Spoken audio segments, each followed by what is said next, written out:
Hello students, तो कैसे हैं आप लोग। आज हम लोग पढ़ने वाले हैं क्लास 10 केमिस्ट्री का सेकंड चैप्टर जिसका नाम है एसिड बेस एंड सॉल्ट। ठीक है, तो इस चैप्टर में आगे बढ़ने से पहले मैं आप लोगों से एक प्रॉमिस लेना चाहता हूं और मैं भी आप लोगों से एक प्रॉमिस करना चाहता हूं। आप लोग मेरे से ये प्रॉमिस करिए कि आप लोग वीडियो को बिना स्किप किए अंत तक देखिएगा और मैं आप लोगों से ये प्रॉमिस करता हूं कि ये वीडियो के अंत होने तक आप लोगों को ये एसिड बेस चैप्टर जो है वो पूरा क्लियर करा दूंगा। तो चलिए वीडियो स्टार्ट करते हैं।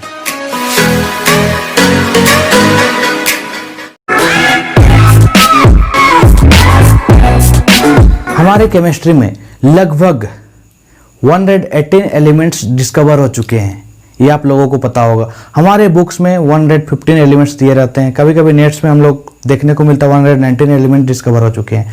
तो ये जो इतने एलिमेंट्स जो हैं वो दूसरे एलिमेंट के साथ कंबाइन करके, ठीक है, कंबाइन करके बहुत सारा कंपाउंड बनाते हैं, लाखों करोड़ों कंपाउंड बनाते हैं। वो लाखों करोड़ों कंपाउंड जो है उसको हम लोग 3 कैटेगरीज में डिवाइड किए हैं on their properties, chemical properties के आधार पर। ठीक है, ये जो केमिकल प्रॉपर्टीज के आधार पर हम लोग क्या किए हैं, जितने भी कंपाउंड है उसको 3 ग्रुप्स में डिवाइड किए हैं। सबसे पहला आता है एसिड, सेकेंड नंबर पे आता है बेस एंड सोल्ट। तो इस चैप्टर में हम लोग एसिड, बेस एंड सोल्ट तीनों के बारे में एकदम डिटेल से पढ़ाई करने वाले हैं। तो इसमें सबसे पहले हम लोग पढ़ेंगे एसिड और बेस के बारे में, उसके बाद हम लोग पढ़ेंगे सोल्ट के बारे में। तो चलिए सबसे पहले बात आता है एसिड का। एसिड है क्या? ठीक है, देखिए आपने कभी नींबू को टेस्ट किया है, कैसा लगता है? खट्टा लगता है ना, जो स्वाद में खट्टा होता है। ठीक है, जो स्वाद में खट्टा होता है और ब्लू लिटमस पेपर को रेड में बदल देता है, ठीक है, उसको हम लोग बोलते हैं acid. Acid are sour in taste and turn the blue litmus paper into red. और एक मेन डेफिनेशन आता है अकॉर्डिंग टू एरेनियस। एरेनियस ने ये कहा था कि जब भी हम लोग एसिड को किसी वाटर में डिसॉल्व करेंगे तो वो H+ आयन देगा, तो उसको हम लोग बोलेंगे एसिड। क्लियर है? तो एसिड कैसा सब्सटेंस है? एसिड जो स्वाद में खट्टा होता है और ब्लू लिटमस पेपर को रेड में बदल देता है, उसको हम लोग क्या बोलेंगे? एसिड। क्लियर है? अब इसके बाद बात आता है 2 टाइप्स का एसिड पाए जाते हैं जनरली। ठीक है, जो प्लांट्स में पाए जाते हैं, प्लांट्स या फिर एनिमल में पाए जाते हैं, उसको हम लोग बोलते हैं ऑर्गेनिक एसिड। ठीक है, ऑर्गेनिक एसिड क्या क्या होगा? जैसे अभी मैंने नींबू का एग्जांपल लिया, तो नींबू में जो एसिड पाया जाता है जिसको बोलते हैं सिट्रिक एसिड, वो कौन सा एसिड है? वो है ऑर्गेनिक एसिड, क्योंकि हम लोगों को वो प्लांट से मिला। ठीक है, उसके बाद आता है टार्टरिक एसिड जो इमली में पाया जाता है। ठीक है, वो भी हम लोगों को प्लांट से मिला। तो ये जितने भी एसिड जो हैं वो हम लोगों को प्लांट से या फिर एनिमल से प्राप्त होते हैं, उसको हम लोग बोलते हैं ऑर्गेनिक एसिड। इसके बाद सेकेंड नंबर पे जो आता है उसको हम लोग बोलते हैं मिनरल एसिड, जो लेबोरेटरी में फॉर्म किया जाता है बहुत सारे केमिकल का यूज करके। ठीक है, बहुत सारे केमिकल का यूज करके लेबोरेटरी में जो प्रिपेयर किया जाता है उसको हम लोग बोलते हैं मिनरल एसिड। ठीक है, तो मिनरल एसिड जो होता है वो स्ट्रॉन्ग एसिड होता है। ठीक है, फर्दर एसिड को हम लोग 2 कैटेगरी में डिवाइड किए हैं। पहला है स्ट्रॉन्ग एसिड, दूसरा है क्या बोलते हैं इसको, वीक एसिड। तो स्ट्रॉन्ग एसिड क्या होता है? वैसा एसिड, ठीक है, वैसा एसिड जो वाटर पे घोलने पर ज्यादा H+ आयन देंगे। H+ आयन क्या होता है? Hydrogen ion. हाइड्रोजन आयन क्या होता है? जैसे कि एरेनियस ने बताया था, कोई भी एसिड को हम लोग वाटर में डिसॉल्व करेंगे तो वो ज्यादा H+ आयन देगा, सॉरी H+ आयन देगा। तो स्ट्रॉन्ग एसिड में क्या होता है? H+ आयन हम लोगों को ज्यादा मिलता है जल में जब घोलते हैं तब। और वीक एसिड में क्या होता है? हम लोगों को H+ आयन जो है वो कम मिलता है। तो इसी तरीके से हम लोग पता लगा सकते हैं कि कौन सा एसिड स्ट्रॉन्ग है और कौन सा वीक है। अधिकतर जो मिनरल एसिड होते हैं वो क्या होते हैं? स्ट्रॉन्ग नेचर के होते हैं। जैसे एग्जांपल में मैंने आप लोगों को बताया हाइड्रोक्लोरिक एसिड, नाइट्रिक एसिड और सल्फ्यूरिक एसिड। ये जितने भी एसिड हैं बहुत ही स्ट्रॉन्ग एसिड कहे जाते हैं। ये स्ट्रॉन्ग एसिड इसलिए कहे जाते हैं क्योंकि ये वाटर पे घोलने पर ज्यादा H+ आयन देते हैं। ठीक है, हाइड्रोजन आयन कंसेंट्रेशन इसमें ज्यादा होता है, तो इसको हम लोग स्ट्रॉन्ग एसिड बोलते हैं। वीक एसिड में क्या है? जो H+ आयन होता है वो हम लोगों को कम मिलता है। ठीक है, तो यहां तक आप लोगों को क्लियर हो गया। Strong acid, weak acid, mineral acid, organic acid clear है। इसके बाद बात आता है कंसंट्रेटेड एसिड और एक होता है डाइल्यूट एसिड। तो ये कंसंट्रेटेड एसिड है क्या? देखिए कोई भी एसिड, ठीक है, कोई भी एसिड होता है वो एसिडिक नेचर तब तक शो नहीं करेगा जब तक उसमें हाइड्रोजन आयन ना हो। अब ये क्या बात बोल दी हम ये बात बोलना चाहते हैं कि जब तक एसिड में वाटर का मिक्सिंग नहीं होगा, वाटर उसमें नहीं रहेगा, तब तक वो एसिडिक बिहेवियर शो नहीं करेगा। ठीक है, कोई भी एसिड जब वाटर से घुलता है तब जाके वो H+ आयन देता है, H+ आयन देता है तभी जाके वो एसिडिक बिहेवियर शो करता है। तो इसका मतलब क्या है, जब भी हम लोग एसिड को कंसंट्रेटेड करते हैं, कंसंट्रेटेड करने का मतलब उसमें हम लोग पानी मिलाते हैं, ठीक है, डाइल्यूट करना, ठीक है। कंसंट्रेटेड एसिड में लेस अमाउंट ऑफ वाटर होता है, ठीक है। कंसंट्रेटेड एसिड किसको बोलते हैं? जिसमें लेस अमाउंट ऑफ वाटर होता है उसको हम लोग बोलते हैं कंसंट्रेटेड एसिड। अब सेकेंड नंबर पर बात आता है डाइल्यूट एसिड का। डाइल्यूट एसिड क्या होता है? जिसमें ज्यादा अमाउंट में वाटर हम लोग मिला देते हैं। वैसा एसिड जिसमें हम लोग ज्यादा अमाउंट में क्या करते हैं? वाटर मिला देते हैं, उसको बोलते हैं डाइल्यूट एसिड। तो यहां तक क्लियर है। अब एक चीज हमेशा याद रखना है, हम लोग जब भी एसिड को डाइल्यूट करते हैं, ठीक है, एसिड में जब भी हम लोग पानी मिलाते हैं तो उसमें हम लोगों को एक बात हमेशा ध्यान में रखना है कि कभी भी पानी को एसिड में ना मिलाएं, ठीक है, पानी को कभी भी एसिड में ना मिलाएं। अगर हम लोग पानी को एसिड में मिलाते हैं तो क्या होगा, जिस भी कंटेनर हम लोग एसिड को रखे हुए रहेंगे वो कंटेनर रैपिडली हीट हो जाएगा, और रैपिडली हीट होने की वजह से क्या हो जाएगा, वो बर्तन जिस भी कंटेनर हम लोग रखे हुए हैं वो स्प्रेस कर जाएगा, फट जाएगा। उसके बाद हम लोगों में पूरी तरीके से एसिड जो है छीटा पड़ जाएगा। और एसिड बहुत ही खतरनाक होता है। हम लोग जनरली डाइल्यूट मिनरल एसिड को ही करते हैं, मतलब स्ट्रॉन्ग एसिड को ही डाइल्यूट किया जाता है जनरली। तो जब हम लोग उसको डाइल्यूट कर रहे होते हैं तो हम लोगों को क्या नहीं करना है, एसिड में पानी को नहीं मिलाना है, ठीक है, एसिड में पानी को नहीं मिलाना है। तो क्या करना है, हम लोगों को एसिड को पानी में मिलाना है, वो भी ड्रॉप वाइज और वो भी घोलते हुए, ठीक है। हम लोग जो भी कंटेनर उसको मिला रहे हैं तो उसको पानी में जैसे हम लोग मिलाएंगे तो पानी को घोलते हुए, ठीक है। जैसे हम लोग इसमें मान के चलिए वाटर है और इसमें क्या है, एसिड, तो इसमें हम लोग ड्रॉप वाइज इसमें एसिड डालेंगे और इस कंटेनर को हम लोग ऐसे हिलाते हुए रहेंगे, ठीक है। जब तक हम लोग इसको नहीं हिलाएंगे तब तक हम लोगों को एक्चुअली पता ही नहीं चल पाएगा कि ये कब गर्म हो रहा है, ठीक है। जैसे अगर हम लोग इसमें धीरे धीरे डालेंगे तो इससे हम लोग को पता चल जाएगा कि ये जो कंटेनर है ये धीरे धीरे गर्म हो रहा है, तो हम लोग उसमें अपना सावधानी पूर्वक डाइल्यूट कर सकते हैं, ठीक है। तो ये था हम लोगों का जो एसिड है उसको डाइल्यूट करने का सही तरीका। तो अभी हम लोग प्रॉपर्टीज का बात नहीं करते हैं, प्रॉपर्टीज हम लोग बेस के साथ साथ पढ़ेंगे, ठीक है। अब हम लोग बेस क्या होता है उसके बारे में थोड़ा सा डिस्कस कर लेते हैं। तो बेस जो है, जैसे हम लोग एसिड में पढ़े थे सावर इन टेस्ट, वैसे ही बेस जो है वो बीटर इन टेस्ट होता है। क्या होता है? बीटर इन टेस्ट, मतलब कड़वा होता है स्वाद में, ठीक है। और एसिड में हमने क्या पढ़ा था, acid turn the blue litmus paper into red, वही ना पढ़ा था। तो उसी टाइप से बेस में क्या होता है, वो रेड लिटमस को ब्लू में बदलता है। Base turn the red litmus paper into blue. Is it clear? और साथ ही साथ एसिड में हमने पढ़ा था कि एसिड जो है वाटर में घुलकर H+ आयन देता है, उसी टाइप से बेस जो है वाटर में घुलकर OH- आयन देता है। क्लियर है?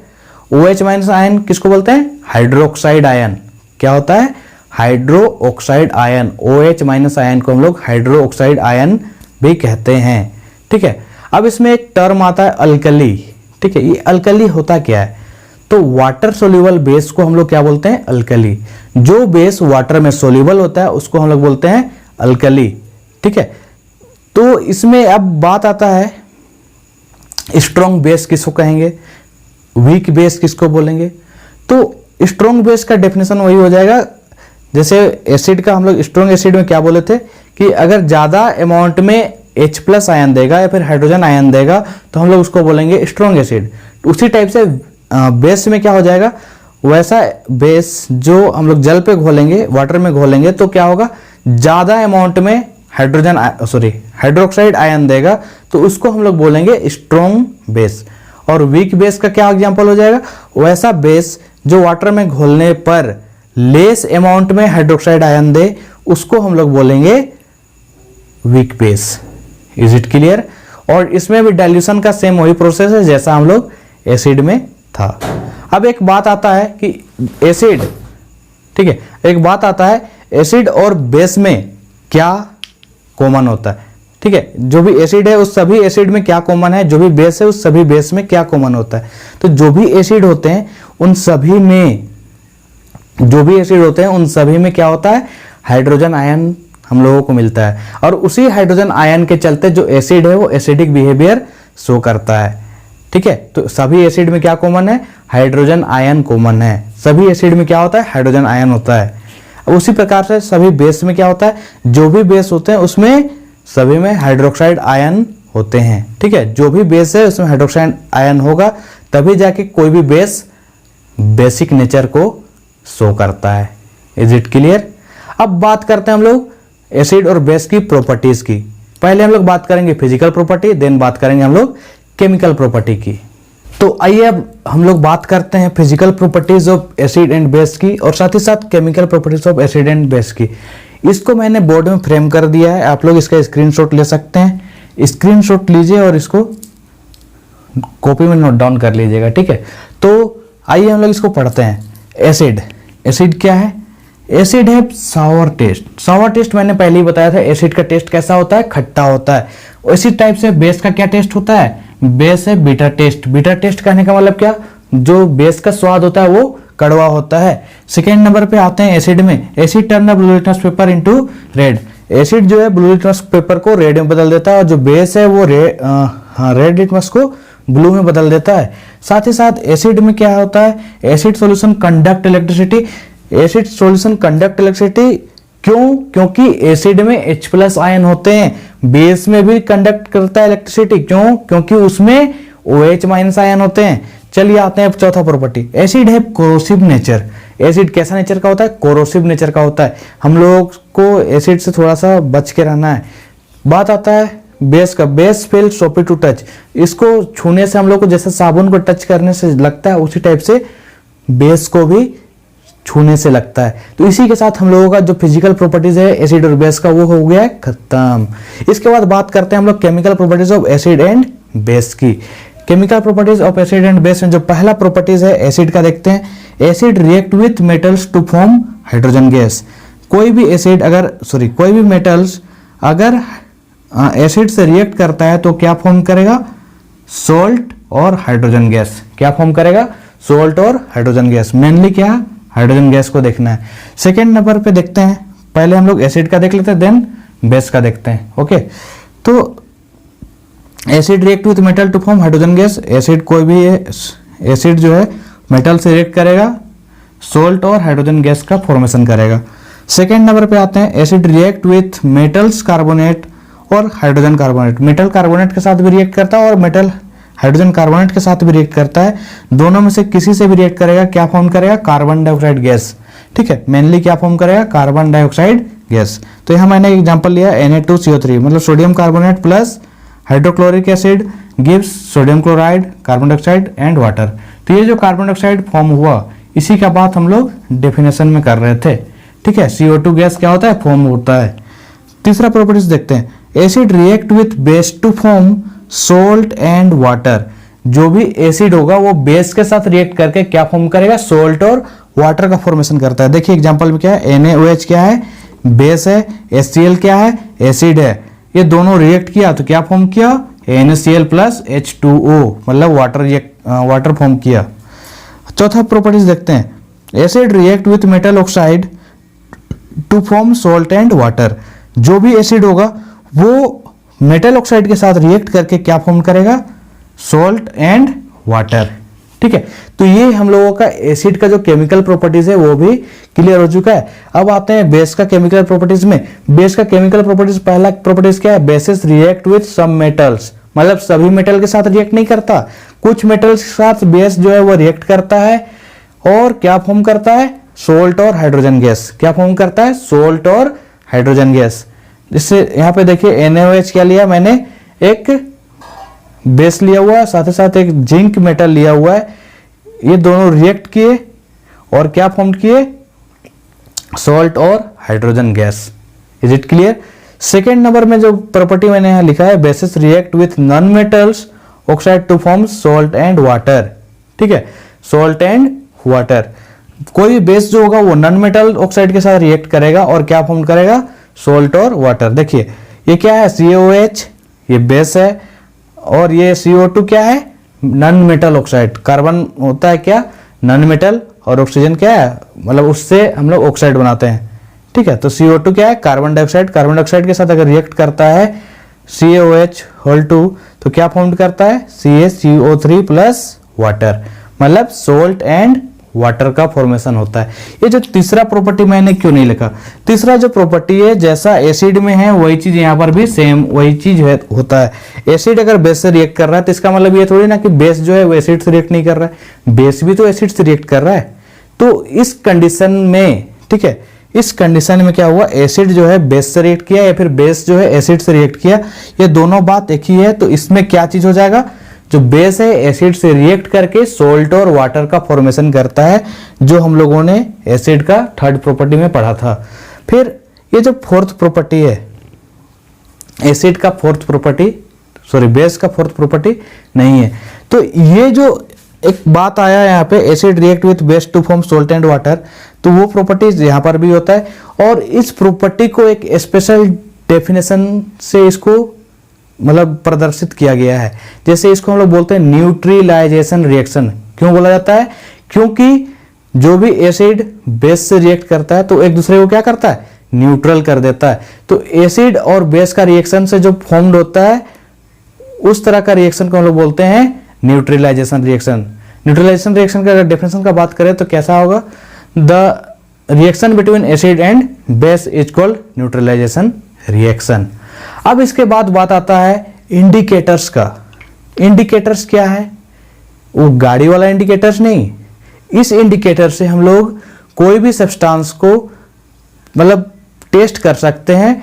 टेस्ट मतलब TEST, वो मुंह से चाखने वाला जो टेस्ट होता है वो टेस्ट नहीं, टेस्ट कर सकते हैं, मतलब उसका परीक्षण कर सकते हैं कि वो एसिड है या फिर बेस है। तो यहाँ पे हम लोगों का इंडिकेटर जो होता है वो मेनली 3 टाइप्स के होते हैं। जो पहला है नेचुरल इंडिकेटर्स होते हैं, जो दूसरा जो है वो होते हैं आर्टिफिशियल इंडिकेटर, और जो तीसरा है वो होता है olfactory इंडिकेटर्स। तो ये तीनों में क्या क्या बात आता है इसको हम लोग थोड़ा सा ध्यान से समझेंगे। जो नेचुरल इंडिकेटर होते हैं उसमें 2 इंडिकेटर मैंने लिया गया है, एक लिटमस पेपर और टर्मरिक। ठीक है, लिटमस पेपर और दूसरा क्या लिया गया है, टर्मरिक। तो ये जो लिटमस पेपर है इसको लोग नेचुरल क्यों बोले, लिटमस पेपर जो है एक लिचन नाम का एक पौधा होता है, उसी लिचन या फिर लाइकेन बोला जाता है, उसी पौधा से इसको एक्सट्रैक्ट किया जाता है, तो इसीलिए इसको हम लोग नेचुरल बोलते हैं। हल्दी तो नेचुरल है ही, आप लोगों को पता है। तो बात ऐसा है, ये जो लिटमस पेपर के बारे में हम लोग पहले ही पढ़ चुके कि acid turn the blue litmus paper into red और bases turn the red litmus to blue. तो ये तो लिटमस पेपर में कैसे हम लोग चेक करेंगे एसिड और बेस को, ये तो पता हम लोगों को चल गया। अब बात आता है हल्दी वाला में, ठीक है, मतलब टर्मरिक में। तो टर्मरिक में जो एसिड होते हैं, ठीक है, एसिड से जब भी मतलब एसिड से अगर हम लोग एसिड को टेस्ट करना चाहते हैं तो उसमें जो कलर होता है उसका येलो कलर का होता है। कैसा कलर होता है, येलो कलर का होता है। और जब हम लोग बेस में उसको टेस्ट करते हैं, बेस को टेस्ट करते हैं तो उसमें कैसा कलर का आ जाता है, रेड कलर का हो जाता है। Is it clear. अब हम लोग बात करते हैं सिंथेटिक मतलब आर्टिफिशियल इंडिकेटर्स का। तो आर्टिफिशियल इंडिकेटर 2 होते हैं, पहला मिथाइल ऑरेंज है और दूसरा जो है फेनोप्थेलिन है। जो मिथाइल ऑरेंज होता है, एसिड के सॉल्यूशन को अगर हम लोग टेस्ट करते हैं तो उसमें रेड कलर हो जाता है। कैसा कलर हो जाता है, रेड कलर। और जब बेस सॉल्यूशन को टेस्ट करते हैं तो उसका कलर हो जाता है येलो। अब बात आता है फेनोप्थेलिन का। तो जब हम लोग एसिड को टेस्ट करते हैं फेनोप्थेलिन से तो उसका कलर जो होता है वो कलरलेस हो जाता है, मतलब कोई कलर नहीं रहता है, ठीक है। और जब हम लोग बेस को टेस्ट करते हैं तो उसमें पिंक कलर या फिर हम लोग लाइट वायलेट बोल सकते हैं, जनरली पिंक बोलिए कोई दिक्कत नहीं है, ठीक है। हम लोग उसको क्या बोलेंगे, पिंक कलर बोलेंगे।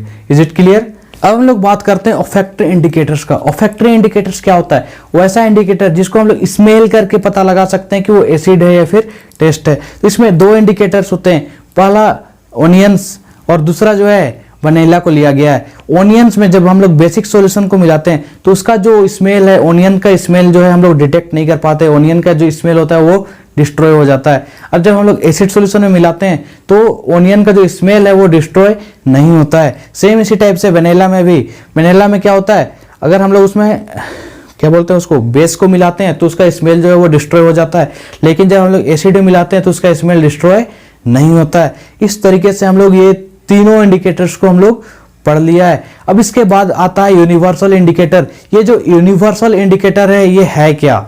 यूनिवर्सल इंडिकेटर हम लोग पीएच स्केल को बोलते हैं। ये पीएच स्केल क्या है? PH that means power of hydrogen ion concentration, ठीक है, जो power of hydrogen ion concentration के हिसाब से हम लोगों को बतलाता है।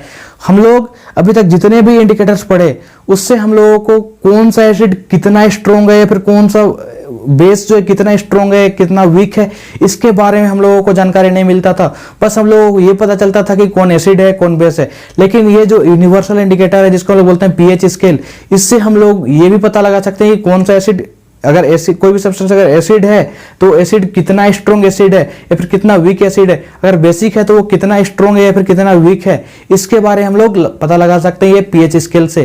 तो ये पीएच स्केल में एक स्केल टाइप रहता है जिसमें 0 to 14 मार्क किया हुआ रहता है, 0 to 14, ठीक है, कितना तक मार्क किया रहता है? 0 to 14, जिसमें 0 to 7 एसिडिक नेचर होता है और अबव 7 to 14, 7 to 14 क्या होता है?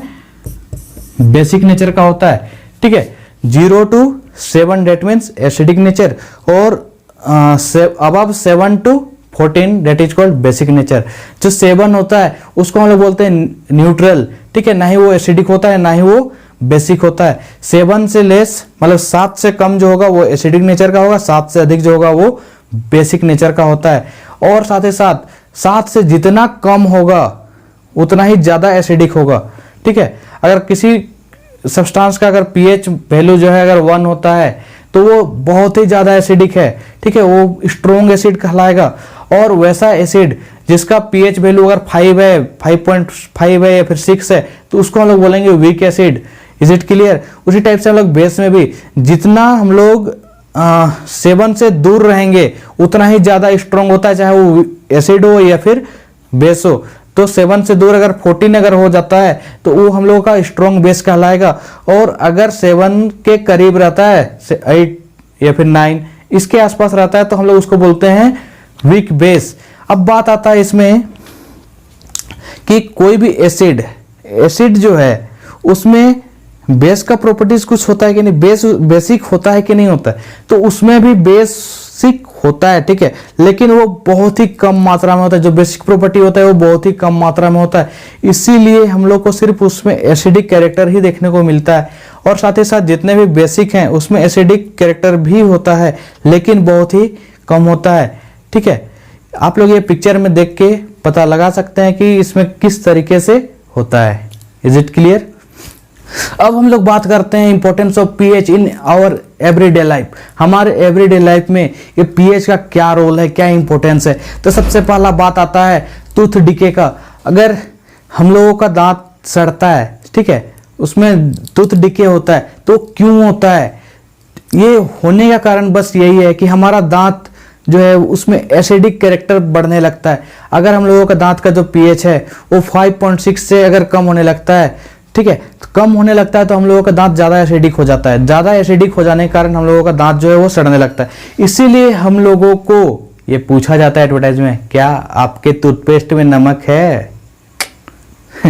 एडवर्टाइज याद आ गया होगा, सॉरी मजाक कर रहा था।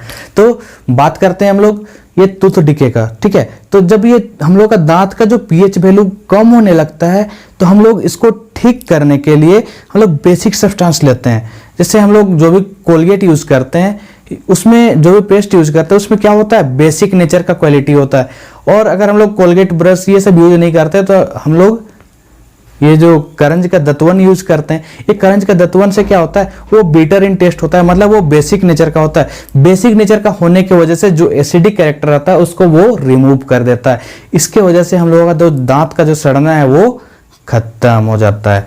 तो नेक्स्ट बात करते हैं हमारा डाइजेस्टिव सिस्टम में, ठीक है। अगर हम लोगों का पेट का जो पीएच वैल्यू है वो कम होने लगता है उफ, पेट में एसिडिक डकार आने लगता है। तो इस तरह का जो सिचुएशन होता है उसको हम लोग हैंडल करने के लिए मिल्क ऑफ मैग्नीशिया लेते हैं, या फिर बेसिक सॉल्यूशन लेते हैं, कोई भी इनो लेते हैं, या फिर और भी बहुत सारे ऐसे टैबलेट्स हैं, डायगोनिस वगैरह वगैरह बहुत सारा है, जिसमें हम लोगों को क्या लिया जाता है, बेसिक, ठीक है, बेसिक नेचर का कोई भी चीज़ लिया जाता है, उससे हम लोगों को क्या होता है, पेट में आराम मिलता है, तो डाइजेस्टिव सिस्टम भी ठीक हो जाता है। ये डाइजेस्टिव सिस्टम में खराब होने का कारण क्या है, जो हम लोगों का पेट का जो पीएच है वो कम हो जाता है, मतलब एसिडिक हो जाता है। Is it clear? अब इसके बाद बात आता है सोइल में क्या इफेक्ट पड़ता है। ठीक है, अगर सोइल में पीएच वैल्यू अगर ज़्यादा हो जाए या फिर कम हो जाए तो उससे प्लांट का ग्रोथ जो है वो अच्छा नहीं होता है। इसीलिए इस जो भी जमीन है उसका हम लोगों को बार बार चेक कराना पड़ता है कि उसमें एसिडिक कैरेक्टर ज़्यादा बढ़ गया या फिर बेसिक कैरेक्टर ज़्यादा बढ़ गया। उसी के हिसाब से हम लोगों को उसमें अगर एसिडिक हो गया तो बेसिक सोल्यूशन डालना पड़ता है, और बेसिक हो जाता है तो एसिडिक सोल्यूशन डालना पड़ता है। जनरली सोइल जो है एसिडिक हो जाता है, इसीलिए हम लोग उसमें क्या करते हैं, बेसिक सोल्यूशन चूना डालते हैं खेत में। ठीक है, तो उससे क्या होता है, जो एसिडिक बढ़ गया रहता है वो धीरे धीरे ठीक हो जाता है। Is it clear? इसके बाद बात करते हैं हम लोग हमारा जो बॉडी है, ठीक है, हमारा जो बॉडी है वो कितने पीएच पे काम करता है। तो हमारा जो बॉडी है वो 7.7 मतलब 7 से लेकर 7.8 तक के पीएच में काम करता है। अगर इससे हम लोगों का जो पीएच वैल्यू है वो कम हो जाता है या फिर ज़्यादा हो जाता है तो हम लोगों का तबीयत खराब होने लगता है। तो हम लोगों का जो नॉर्मल पीएच होता है वो 7 to 7.8 होता है। इसके बाद हम लोग बात करते हैं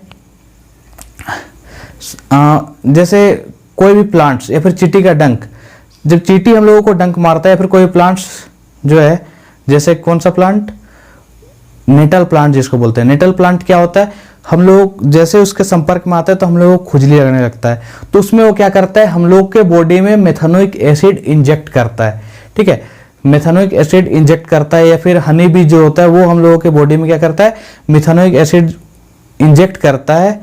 चींटी भी हमारे बॉडी में मेथनोइक एसिड इंजेक्ट करता है, तो उससे क्या होता है, हमारा बॉडी जो है एसिडिक होने के कारण ज़्यादा पेन वहाँ पे होने लगता है। तो हम लोग उसमें क्या करते हैं, रिलीफ के लिए बेकिंग सोडा डालते हैं ताकि हम लोगों को जल्दी से वो न्यूट्रलाइज कर दे और हम लोगों को आराम पहुँचे। तो इस तरीके से जो पीएच का जो हमारे डेली लाइफ में जो रोल है वो बहुत ही इंपॉर्टेंट है, इसलिए इस बात को हम लोगों को ध्यान रखना बहुत ही ज़रूरी है। अब हम लोग पढ़ने वाले हैं सॉल्ट। ये सॉल्ट है क्या, the reaction between acid and base to form salt and water. पढ़े थे ना हम लोग, जस्ट थोड़ी देर पहले पढ़े थे।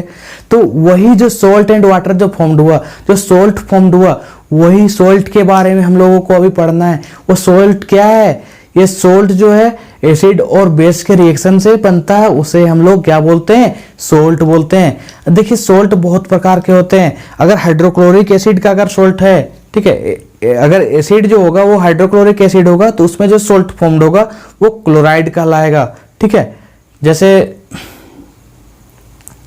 हम लोग अपना टाइटल जो रखते हैं ना, ठीक है, अपना टाइटल हम लोग रखते हैं, हर किसी का टाइटल अलग अलग होता है। तो टाइटल जैसे उनके पिताजी का टाइटल होता है वैसे ही बच्चे का भी टाइटल लिया जाता है। तो उसी प्रकार से जो एसिड का जो भी होगा उसे ही हम लोग लेंगे। जैसे अगर हाइड्रोक्लोरिक एसिड का सॉल्ट है तो हम लोग उसको क्लोराइड बोलेंगे। अगर कार्बोनिक एसिड का सॉल्ट है तो हम लोग उसको बोलेंगे कार्बोनेट। ठीक है, अगर नाइट्रिक एसिड का सॉल्ट है तो हम लोग उसको बोलेंगे नाइट्रेट। अगर एसिटिक एसिड का सॉल्ट है तो हम लोग उसको बोलेंगे एसीटेट। तो इस तरीके से जो भी सॉल्ट होता है उसका जो भी एसिड है उसी के हिसाब से उसका नाम लिया जाता है। अब बात आता है फैमिली ऑफ सॉल्ट का। ये फैमिली ऑफ सॉल्ट है क्या, फैमिली ऑफ सॉल्ट कहने का मतलब क्या है, एक ही परिवार का सॉल्ट को हम लोग बोलते हैं फैमिली ऑफ सॉल्ट। यह तो उसका पॉजिटिव आयन सेम हो या फिर नेगेटिव आयन सेम हो। इसका मैं कुछ एग्जांपल देता हूं। अगर हम लोग बोले sodium chloride, sodium carbonate, sodium chloride बोला, सोडियम कार्बोनेट बोला, सोडियम हाइड्रोजन कार्बोनेट बोला, या फिर सोडियम के साथ हम लोग सल्फेट ले ले। ठीक है, तो ये सब क्या है, सोडियम का सॉल्ट है। सभी में सोडियम सोडियम सोडियम जो पॉजिटिव आयन है सभी में सेम हुआ, तो इस तरह का जो सॉल्ट होगा उसको हम लोग बोलेंगे फैमिली ऑफ सॉल्ट। अगर हम लोग बात करते हैं नेगेटिव आयन का, तो मान के चलिए अगर हम लोग क्लोराइड ले रहे हैं तो sodium chloride, potassium chloride, magnesium chloride, aluminium chloride, इस तरह का जितना भी हम लोग लेते हैं वो सब क्या है, फैमिली ऑफ सोल्ट में आता है। और हम लोग अभी बात जो की है वो क्लोराइड का फैमिली है, ठीक है। उसी टाइप से नाइट्रेट का भी फैमिली होता है, sodium nitrate, potassium nitrate, calcium nitrate, तो वो नाइट्रेट का फैमिली हो जाएगा। तो इस तरीके से क्या होगा, हम लोग का फैमिली ऑफ सॉल्ट होता है। अब बात आता है जो हम लोग का जो सॉल्ट होते हैं वो एसिडिक बिहेवियर भी शो करते हैं, बेसिक बिहेवियर भी शो करते हैं और न्यूट्रल बिहेवियर भी शो करते हैं। तो आइए जानते हैं ये कैसे शो करते हैं। देखिए, जब भी हम लोग जानते हैं क्या, एसिड और बेस के रिएक्शन से क्या बनता है, सॉल्ट बनता है। तो जब अगर स्ट्रॉन्ग एसिड होगा, ठीक है, अगर स्ट्रॉन्ग एसिड होता है और वीक बेस होता है, strong acid and weak base, ये दोनों जब रिएक्ट करते हैं तो जो सॉल्ट होता है वो हम लोगों का स्ट्रॉन्ग एसिड होने के चलते क्या होता है, एसिडिक सॉल्ट बनता है। और जब हम लोग स्ट्रॉन्ग बेस लेते हैं और वीक एसिड लेते हैं तो उस सॉल्ट मतलब वो जो सॉल्ट बनता है वो बेसिक नेचर का होता है। और न्यूट्रल कब बनता है, जब हम लोग स्ट्रॉन्ग एसिड लिए और स्ट्रॉन्ग बेस लेते हैं तो वो जो सॉल्ट बनता है वो न्यूट्रल होता है। तो इसके बाद हम लोगों को पढ़ना है कॉमन सॉल्ट के बारे में। तो आइए हम लोग कॉमन सॉल्ट पढ़ते हैं। कॉमन सॉल्ट, कॉमन सॉल्ट क्या है? कॉमन सॉल्ट जो है एक जो हम लोग डेली लाइफ में अपना यूज करते हैं, जो हम लोग घरों में अपना यूज करते हैं, जो हम लोग खाने में जो यूज करते हैं वो है कॉमन सॉल्ट। तो हम लोग इसको एक सिंपल वे में और एक अच्छा तरीका से हम लोग इसको पढ़ेंगे और एग्जाम के व्यू पॉइंट से इसको हम लोग जानेंगे क्या होता है और कैसे होता है। तो आइए देखते हैं। ये जो कॉमन सॉल्ट है इसका सबसे पहले हम लोगों को जानना है केमिकल नेम। इसका केमिकल नेम क्या होता है? इसका केमिकल नेम बोलते हैं सोडियम क्लोराइड। और फिर जनरल नेम आता है, जनरल नेम क्या होता है? Common salt. केमिकल फॉर्मूला क्या होगा? NaCl। ठीक है, अब बात आता है इसका प्रोडक्शन का। इसको लोग प्रोडक्शन कैसे करते हैं? अभी जस्ट हम लोगों ने दो बार पढ़ा। क्या पढ़ा? The reaction between hydrochloric acid and sodium hydroxide हम लोग पढ़ा था ना, reaction between acid and base में क्या था एग्जांपल? सोडियम क्लोराइड बनाने के लिए the reaction between hydrochloric acid and what? Sodium hydroxide. ये दोनों को जब हम लोग रिएक्ट कराते थे तो क्या बनता था? Sodium chloride. यहाँ पे सेम चीज वही लिखा हुआ है। प्रोडक्शन में क्या लिखा है? It can be made in laboratory by the combination of sodium hydroxide and hydrochloric acid. जो सोडियम हाइड्रोक्साइड है और हाइड्रोक्लोरिक एसिड है, दोनों को जब हम लोग कंबाइन करते हैं तो हम लोगों को सोल्ट फॉर्म होता है। ये सोल्ट कौन सा है? कॉमन सोल्ट है। सोडियम क्लोराइड है, NaCl है। ठीक है, यही है हम लोगों का कॉमन सोल्ट। अब ये जो कॉमन सोल्ट है इसका यूजेस क्या क्या है? यूजेस, ठीक है, यूजेस क्या क्या है उसके बारे में आइए जानते हैं। सबसे पहला यूज क्या है? Preservative in pickles. जो अचार को हम लोग प्रिजर्व करने के लिए उसमें सोल्ट डालते हैं तो अचार को क्या करता है? वो प्रिजर्व करता है। पिकल्स को क्या करता है? प्रिजर्व करता है। फिर फिश कैरिंग में या फिर मीट को फ्राई करने में हम लोग क्या करते हैं? इसको मतलब लंबे समय तक रखने के लिए क्या करते हैं? ज्यादा नमक देते हैं ताकि वो जल्दी खराब ना हो। उसके बाद बात आता है use in manufacture of soap. Soap के फॉर्मेशन में इसका यूज होता है। उसके बाद use in to melt ice which collect on the road during winter days. देखिए, जहां पे क्या बोलते हैं उसको, बर्फ का वर्षा होता है, ठीक है, जनरली जो ठंडा प्रदेश है वैसे जगहों पे क्या होता है? रोड में पूरी तरह से बर्फ जम जाता है। तो उसी बर्फ को कलेक्ट करके पिघालने के लिए हम लोग क्या क्या यूज करते हैं? कॉमन सॉल्ट का यूज करते हैं ताकि वो जो आइस है वो मेल्ट हो जाए। फिर चौथा यूज क्या है? अरे ये तो सबसे ज्यादा इंपॉर्टेंट था जो हम लोगों ने अभी तक नहीं पढ़ा। क्या है? Cooking of food. क्यों कुकिंग फूड हो सकता है क्या बिना कॉमन सॉल्ट के? बिना नमक का हम लोग कोई भी खाना हम लोगों को स्वाद लगेगा? बिल्कुल नहीं लगेगा।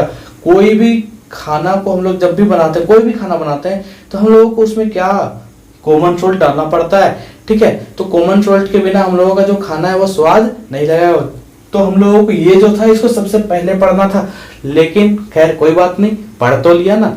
चलिए अब पढ़ते हैं हम लोग 5 नंबर में। It is used as a raw material for making large number of chemicals. ये जो लार्ज नंबर ऑफ केमिकल इससे बनाए जाते हैं, बहुत सारे केमिकल्स हैं। मैंने यहाँ पे एग्जांपल के लिए 3 लिखा हुआ है और ये तीनों को हम लोगों को पढ़ना है, इसीलिए मैंने ये तीनों को लिखा है। ये तीनों को हम लोग को स्पेशल तरीके से स्टडी करना है। ठीक है, तो पहले नंबर पे सोडियम हाइड्रोक्साइड, सेकंड नंबर पे सोडियम कार्बोनेट, और जो थर्ड नंबर पे है सोडियम हाइड्रोजन कार्बोनेट, या फिर इसको सोडियम बाइकार्बोनेट भी बोलते हैं। तो हम लोगों को ये तीनों को एक सेपरेटली स्टडी करना है। तो हम लोग स्टार्ट करते हैं सोडियम हाइड्रोक्साइड से, देन सोडियम कार्बोनेट से, देन सोडियम हाइड्रोजन कार्बोनेट से। सोडियम हाइड्रोक्साइड, ये सोडियम हाइड्रोक्साइड है क्या, उसके बारे में जानते हैं। देखिए सोडियम हाइड्रोक्साइड का जो केमिकल नेम है वो सोडियम हाइड्रोक्साइड है। जनरल नेम क्या है, कास्टिक सोडा है। केमिकल फॉर्मूला क्या है, NaOH होता है। इसका प्रोडक्शन कैसे होता है ये जानना बहुत ही ज्यादा जरूरी है।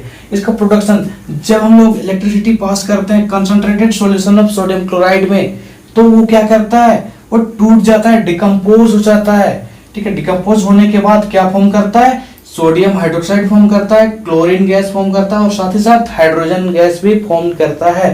तो कैसे फॉर्म हुआ, हम लोग aqueous solution of sodium chloride में इलेक्ट्रिसिटी पास किए तो क्या हुआ, NaOH में टूट गया, साथ ही साथ क्लोरीन गैस बना और हाइड्रोजन गैस बना। तो इसको हम लोग, इस प्रोसेस को एक स्पेशल नाम दिए हैं जिसको बोलते हैं क्लोर अल्काली प्रोसेस। ये क्लोर अल्काली प्रोसेस क्यों कहा जाता है, क्योंकि इसमें क्लोरीन भी बनता है और साथ ही साथ अल्कली भी बनता है। अल्कली मतलब वैसा बेस जो वाटर में सोल्यूबल हो, उसको हम लोग बोलते हैं अल्कली। तो इसमें जो अल्कली फॉर्म हुआ और क्लोरीन फॉर्म हुआ, इसी की वजह से इसका नाम दिया गया क्लोर अल्कली प्रोसेस। और साथ ही साथ इसमें बहुत सारा केमिकल इस प्रोसेस से बनता है, इसलिए इस प्रोसेस को बोलते हैं क्लोर अल्कली प्रोसेस। इसमें केमिकल जो जो बना उसका यहाँ पे देखिए NaOH है, क्लोरीन है, ये हाइड्रोजन है, ये दोनों फिर से कंबाइन करके क्या बनाता है, हाइड्रोक्लोरिक एसिड बनाता है। तो ये सारा चीज इसी प्रोसेस से बनता है, इसीलिए इसको एक स्पेशल नाम दिया गया है जिसको हम बोलते हैं क्लोर अल्कली प्रोसेस। तो आइए इसका यूजेस देखते हैं। NaOH का यूजेस क्या है, NaOH मतलब सोडियम हाइड्रोक्साइड का यूजेस क्या है। सबसे पहला यूज है सोप बनाने में, डिटर्जेंट बनाने में। दूसरा यूज है मैन्युफैक्चर ऑफ पेपर में। तीसरा जो यूज है आर्टिफिशियल टेक्सटाइल फाइबर में। अब बात आता है यूजेस ऑफ क्लोरीन। क्लोरीन का क्या यूजेस है, क्लोरीन का जो यूजेस है, production of bleaching powder, production of hydrochloric acid, in making of plastic like PVC। जो PVC प्लास्टिक होता है उसको बनाने में इसका यूज किया जाता है। उसके बाद uses of hydrogen. Uses of hydrogen में क्या है, प्रोडक्शन ऑफ हाइड्रोक्लोरिक एसिड। जो हाइड्रोक्लोरिक एसिड जो होता है वो फॉर्म करने के लिए हम लोगों को हाइड्रोजन का जरूरत पड़ता है। साथ ही साथ क्लोरीन में भी वही चीज है, प्रोडक्शन ऑफ HCl। मतलब ये दोनों का यूज करके हम लोग हाइड्रोक्लोरिक एसिड का फॉर्मेशन करते हैं। और साथ ही साथ हाइड्रोजन का यूज क्या है, फ्यूल फॉर रॉकेट। रॉकेट में इसका फ्यूल के मतलब रॉकेट में इसको फ्यूल के रूप में यूज किया जाता है। क्यों, क्योंकि ये जो है हल्का होता है। क्या होता है, इसका जो एटॉमिक मास जो होता है वो बहुत ही कम होता है। तो इसीलिए इसको जो है हम लोग क्या करते हैं, रॉकेट में फ्यूल के रूप में यूज करते हैं। उसके बाद आता है uses of hydrochloric acid. Hydrochloric acid ये दोनों के कॉम्बिनेशन से जो बना वो है हाइड्रोक्लोरिक एसिड। इसका यूजेस क्या है, use in making plastic such as PVC। जो PVC प्लास्टिक होता है इसको बनाने में भी हाइड्रोक्लोरिक एसिड का उपयोग किया जाता है। साथ ही साथ क्लोराइड सोल्ट को बनाने में हाइड्रोक्लोरिक एसिड का भी मतलब बहुत ज्यादा योगदान रहता है। जो क्लोराइड सोल्ट है वो हाइड्रोक्लोरिक एसिड से ही बनता है। फिर अगला जो है use in medicine and cosmetic. जो भी कॉस्मेटिक होते हैं या फिर मेडिसिन होते हैं उसमें भी हाइड्रोक्लोरिक एसिड का यूजेस है। तो इसीलिए इतना लंबा चौड़ा जो प्रोसेस है, इतना यूजफुल केमिकल्स इसमें बनता है, इसीलिए इस प्रोसेस को हम लोग बहुत ही इंपॉर्टेंट नाम दिया गया जिसको बोलते हैं क्लोर अल्कली प्रोसेस। एक स्पेशल नाम से इसको हम लोग पढ़ते हैं। ठीक है, तो ये जो है एग्जाम के लिए हम लोगों के लिए बहुत ही इंपॉर्टेंट है। आप लोग क्या करिए, इसका एक बार स्क्रीनशॉट लेके इसको कॉपी में उतार लीजिए ताकि आप लोगों को नोट बनाने में आसानी हो जाए। ठीक है, तो आइए अब हम लोग पढ़ते हैं वॉशिंग सोडा। वॉशिंग सोडा क्या है, इसका केमिकल नेम होता है sodium carbonate decahydrate. Chemical formula क्या है, Na2CO3 10H2O। जनरल नेम क्या है, वॉशिंग सोडा। ये प्रिपेयर कैसे किया जाता है, ये बहुत ही इंपॉर्टेंट है, एग्जाम में ये आता है। ठीक है, ये वॉशिंग सोडा का जो प्रिपरेशन होता है ये थोड़ा सा लंबा प्रोसेस है, इसलिए ये एग्जाम में आने का चांसेस इसका बहुत ज्यादा है। तो देखते हैं कैसे ये प्रिपरेशन होता है। तो मैंने यहाँ वर्ड में ना लिख करके सिर्फ मैंने इक्वेशन में लिखा है, तो इक्वेशन को समझने का प्रयास कीजिए। एक cold and concentrated aqueous solution of sodium chloride, cold and concentrated solution of sodium chloride is treated with ammonia and carbon dioxide gas to form sodium hydrogen carbonate and ammonium chloride. ठीक है, तो यहाँ से हम लोग क्या बना, sodium hydrogen carbonate बना। ये NH4Cl हम लोग अभी यूज में नहीं है। ठीक है, हम लोग क्या चाहिए, सोडियम हाइड्रोजन कार्बोनेट। तो ये जो सोडियम हाइड्रोजन कार्बोनेट है, इसको हम लोग क्या किए, फर्दर गर्म किए। जब ये गर्म किए तो ये अपना हाइड्रोजन मॉलिक्यूल को त्याग करके सोडियम कार्बोनेट बना, कार्बन डाइऑक्साइड बना, साथ ही साथ वाटर का फॉर्मेशन किया। ठीक है, तो अब ये जो सोडियम कार्बोनेट बना, इसको हम लोग क्या करते हैं, 10 मॉलिक्यूल ऑफ वाटर से रिएक्ट कराते हैं, तो ये सोडियम कार्बोनेट डेकाहाइड्रेट बन के तैयार हो जाता है। तो ये है ना लंबा प्रोसेस, बट मैंने सिर्फ इक्वेशन लिखा और इस इक्वेशन को डिराइव किया। तो आप लोग भी बस यही करिए, इक्वेशन लिखिए और उसको वर्ड में लिख दीजिए ताकि ये आसान लगे, है ना। अब बात आता है इसका यूजेस का। यूजेस क्या है, used as a cleaning agent, मतलब साफ सफाई में इसका यूज किया जाता है। ठीक है, हम लोग कपड़ा धोने में इसका यूज करते हैं, और भी बाकी काम में जितना भी चीज है, धोने वोने में जितना भी क्लीनिंग एजेंट है, सभी चीज में इसका यूज हम लोग कर सकते हैं। उसके बाद आता है manufacture of glass, soap and paper. Glass बनाने में, सोप बनाने में, पेपर बनाने में इसका यूज होता है। उसके बाद बात आता है for removing the permanent hardness of water. जो वाटर का जो परमानेंट हार्डनेस होता है उसको भी रिमूव करने में ये जो वॉशिंग सोडा है या फिर सोडियम कार्बोनेट डेकाहाइड्रेट है, इसका यूज किया जाता है। तो इसका भी आप लोग स्क्रीनशॉट लीजिए और क्या करिए, इसको नोट्स कॉपी में लिखिएगा। तो आइए हम लोग बात करते हैं बेकिंग सोडा की। तो बेकिंग सोडा है क्या, बेकिंग सोडा का जो केमिकल नेम होता है वो सोडियम हाइड्रोजन कार्बोनेट होता है। ठीक है, और इसका जो केमिकल फॉर्मूला है वो NaHCO3 है। जनरल नेम क्या है, बेकिंग सोडा है। अब अभी जब हम लोगों ने पढ़ा वॉशिंग सोडा का प्रिपरेशन, उसी समय ये प्रोसेस को हम लोगों ने लिखा था। गौर से देखिए और पीछे रिमाइंड करके भी आप लोग देख सकते हैं क्या लिखा हुआ था, NaCl plus NH3 plus CO2 H2O। क्या गिव्स किया हम लोग, क्या दिया हम लोग को, NaCO3 प्लस NH4Cl। तो इसको हम लोग फिर से वर्ड में कैसे बोलेंगे, cold and concentrated solution of sodium chloride is treated with ammonia and carbon dioxide gas gives क्या, sodium hydrogen carbonate and ammonium chloride. तो हम लोगों को क्या चाहिए, सोडियम हाइड्रोजन कार्बोनेट चाहिए, जो कि हम लोगों को मिल चुका है। उसी को हम लोग क्या बोलते हैं, baking soda. Is it clear. अब इसका यूजेस क्या है, it is used as a antacid. Antacid में जब हम लोग का पेट गड़बड़ हो जाता है तो हम लोग एंटासिड का उपयोग करते हैं। अभी जस्ट हम लोगों ने पीएच के टाइम पे ये पढ़ा था कि अगर हम लोगों के पेट में एसिडिटी हो जाता है तो हम लोग क्या करते हैं, मिल्क ऑफ मैग्नीशिया लेते हैं या फिर जो भी एंटासिड है वो लेते हैं। ठीक है, एंटासिड मतलब एसिड को रोकने वाला, डेट इज कॉल्ड एंटासिड।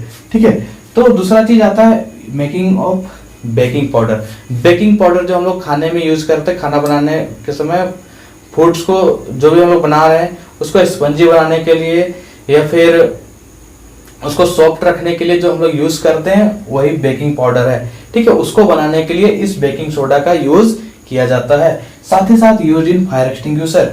ये बेकिंग सोडा का जो यूज है वो फायर एक्सटिंग्विशर में भी किया जाता है, मतलब आग बुझाने में भी किया जाता है। अब हम लोग बात करते हैं ब्लीचिंग पाउडर की। ये ब्लीचिंग पाउडर है क्या, केमिकल नेम क्या है, कैल्शियम ऑक्सीक्लोराइड। इसका केमिकल फॉर्मूला क्या हो जाएगा, CaOCl2। जनरल नेम हो जाएगा ब्लीचिंग पाउडर। और इसका प्रोडक्शन कैसे होगा, ये जो कैल्शियम हाइड्रोक्साइड है उसमें क्लोरीन गैस जब हम लोग पास करते हैं तो वो कैल्शियम ऑक्सीक्लोराइड में टूट जाता है और साथ ही साथ वाटर का फॉर्म होता है। तो ठीक है, ये कैल्शियम हाइड्रोक्साइड में क्या करते हैं, वो क्लोरीन गैस पास करते हैं तो वो कैल्शियम ऑक्सीक्लोराइड फॉर्म हो जाता है। अब इसका यूजेस क्या है, मैन्युफैक्चर ऑफ क्लोरोफॉर्म। क्लोरोफॉर्म जिससे हम आदमी को बेहोश किया जाता है, जो हॉस्पिटल सब में यूज किया जाता है ऑपरेशन के समय या फिर बाकी और भी जरूरी कामों के समय। तो ये क्लोरोफॉर्म का जो मैन्युफैक्चरिंग है उसमें इसका यूज किया जाता है। दूसरा ऑक्सीडाइजिंग एजेंट में, बहुत सारे केमिकल का ऑक्सीडाइजिंग एजेंट में इसका यूज होता है। फिर क्लीनिंग वाटर सप्लाई में, मतलब जो हम लोग ड्रिंकिंग वाटर जो होता है उसको हम लोग क्लीन करने के लिए क्या करते हैं, ब्लीचिंग पाउडर का उपयोग करते हैं। ये तो आप लोग सभी को जानते हैं कि ब्लीचिंग पाउडर का उपयोग हम लोग वाटर को क्लीन करने के लिए करते हैं, क्योंकि ये जो भी जर्म्स होते हैं उसको मार देता है। ठीक है, मतलब जर्म्स को क्या करता है, किल करता है। ठीक है, अब हम लोग बात करते हैं प्लास्टर ऑफ पेरिस की। ये प्लास्टर ऑफ पेरिस का क्या रोल है हम लोगों का, ये जो चैप्टर जो हम लोग पढ़ रहे हैं उसमें सबसे पहले जानते हैं केमिकल नेम क्या है, calcium sulphate hemihydrate. Calcium sulphate hemihydrate, मतलब कैल्शियम सल्फेट तो जान रहे हैं, हेमीहाइड्रेट मीन्स वाटर का कितना पार्ट्स होगा, कितना मॉलिक्यूल होगा, हाफ, ठीक है। तो CaSO4 हाफ H2O को हम लोग क्या बोलेंगे, प्लास्टर ऑफ पेरिस या फिर कैल्शियम सल्फेट हेमीहाइड्रेट, जो जनरल नेम है वो क्या है, प्लास्टर ऑफ पेरिस है। ये प्रिपेयर कैसे किया जाता है, ये जो जिप्सम है, ठीक है, ये जो जिप्सम है उसको 100 डिग्री सेल्सियस पे जब हम लोग हीट करते हैं तो अपना 2 मॉलिक्यूल ऑफ वाटर को क्या करता है, वो डिकम्पोज करता है और CaSO4 हाफ H2O इधर फॉर्म हो जाता है और जो इसका 1.5 वाटर मॉलिक्यूल जो है वो अलग हो जाता है। तो इसी तरीके से हम लोगों का ये जो प्लास्टर ऑफ पेरिस है वो फॉर्म हो जाता है, ठीक है। ये प्लास्टर ऑफ पेरिस का जो यूजेस है वो क्या क्या है, for setting A fracture bones, मतलब जो टूटा हुआ हड्डी है उसको सही जगह पे फिट करने के लिए, सही जगह पे रखने के लिए, फिर उसको ठीक करने के लिए हम लोग क्या करते हैं, प्लास्टर ऑफ पेरिस का उपयोग करते हैं। दूसरा क्या, making toys and decorative material, जितने भी बच्चों लोग के खिलौने होते हैं या फिर जो भी डेकोरेटिव मटेरियल होता है वो सभी क्या चीज से बने होते हैं, प्लास्टर ऑफ पेरिस से। फिर तीसरा क्या है, मेकिंग सरफेस स्मूथ, ठीक है, कोई भी सरफेस, दीवार को जैसे हम लोग क्या करते हैं, स्मूथ करते हैं, चिकना बनाते हैं, तो वो इसी चीज से, प्लास्टर ऑफ पेरिस से ही हम लोग क्या करते हैं, उसको चिकना बनाते हैं। अब बात आता है ये जो प्लास्टर ऑफ पेरिस है, इसको अगर हम लोग लंबे समय तक के लिए, मतलब कुछ समय तक के लिए अगर ऐसे ही छोड़ देते हैं तो वो इस वाटर मॉलिक्यूल से फिर से वो रिएक्ट कर जाता है और फिर से वो जिप्सम बन जाता है, और फिर से अगर वो जिप्सम बन जाता है तो फिर से हम लोग उसको प्लास्टर ऑफ पेरिस नहीं बना सकते। देखिए, एक बार अगर जिप्सम हम लोग गर्म करते हैं वो कैल्शियम सल्फेट हेमीहाइड्रेट मतलब प्लास्टर ऑफ पेरिस में टूट जाता है, लेकिन यही प्लास्टर ऑफ पेरिस फिर से अगर वाटर मॉलिक्यूल के साथ रिएक्ट करके जिप्सम अगर तैयार कर लेता है या फिर जिप्सम जो है वो बन जाता है, तो फिर से हम लोग उसको प्लास्टर ऑफ पेरिस नहीं बना सकते, मतलब वो एक हार्ड सब्सटेंस बन जाता है या फिर स्ट्रॉन्ग हो जाता है, ठीक है। तो इसीलिए हम लोग एक बार प्लास्टर ऑफ पेरिस से अगर जिप्सम फिर से बन जाता है तो हम लोग उसको फिर से और प्लास्टर ऑफ पेरिस नहीं बना सकते। इस बात को आप लोग ध्यान रखिएगा। इसीलिए जो प्लास्टर ऑफ पेरिस है उसको हमेशा मॉइस्चर प्रूफ कंटेनर में रखा जाता है। मॉइस्चर प्रूफ कंटेनर में अगर हम लोग उसको नहीं रखते हैं तो वो क्या करता है, अपने आसपास से क्या करता है, वाटर मॉलिक्यूल लेके या फिर जो नमी होता है उसके साथ वो कंबाइन होके क्या करता है, जिप्सम का फॉर्मेशन कर लेता है, और जिप्सम का एक बार फिर से फॉर्मेशन हो जाता है तो फिर हम लोग के लिए वो कोई यूज का नहीं रहता है। तो इसलिए हम लोगों को मॉइस्चर प्रूफ कंटेनर में प्लास्टर ऑफ पेरिस को रखना चाहिए। अब इसके बाद एक टर्म आता है हाइड्रेटेड सोल्ट, ठीक है, वाटर ऑफ क्रिस्टलाइजेशन। तो हम लोग अभी जितना भी सोल्ट पढ़ रहे हैं उसमें अगर वाटर मॉलिक्यूल्स होंगे तो उसी को हम लोग बोलते हैं हाइड्रेटेड सोल्ट। जैसे अभी हम लोग इसमें ही बात कर रहे हैं, कैल्शियम सल्फेट क्या है, हेमीहाइड्रेट है, मतलब ये कैसा सोल्ट है, हाइड्रेटेड सोल्ट है। ये जिप्सम का जैसे अभी हम लोग बात किए इसमें 2H2O पढ़े, तो ये 2H2O क्या चीज है, ये डाइहाइड्रेट है, तो इसका मतलब क्या हुआ, ये भी एक हाइड्रेटेड सोल्ट है। थोड़ा देर पहले हम लोग वॉशिंग सोडा के बारे में पढ़े थे, क्या था फॉर्मूला, Na2CO3 10H2O, उसमें क्या था, 10 मॉलिक्यूल ऑफ वाटर था, तो उसको हम लोग क्या बोलेंगे, डेकाहाइड्रेट बोलेंगे। तो ये सभी चीज जिसमें वाटर मॉलिक्यूल ऐड रहता है उसको बोलते हैं हाइड्रेटेड सोल्ट, और इसी को एक स्पेशल नाम दिया गया वाटर ऑफ क्रिस्टलाइजेशन। वैसा मॉलिक्यूल जिसमें वाटर मॉलिक्यूल ऐड रहे, मतलब हाइड्रेटेड सोल्ट रहे, उसको हम लोग बोलेंगे वाटर ऑफ क्रिस्टलाइजेशन। इसी के साथ हम लोगों का ये चैप्टर जो है वो खत्म होता है। आप लोगों को ये चैप्टर अगर पसंद आई हो और समझ में आया हो तो कमेंट बॉक्स में जरूर बताएं कि आप लोगों को ये चैप्टर कैसा लगा, और साथ ही साथ इस वीडियो को दूर दूर तक शेयर करें ताकि जो भी बच्चा अभी नहीं पढ़ पा रहे हैं वो सभी इस वीडियो के माध्यम से अपना स्टडी पूरा कर सके। और इस चैनल को सब्सक्राइब कर दे, वीडियो अच्छी लगी तो लाइक कर दे, और तब तक के लिए जय हिंद, धन्यवाद।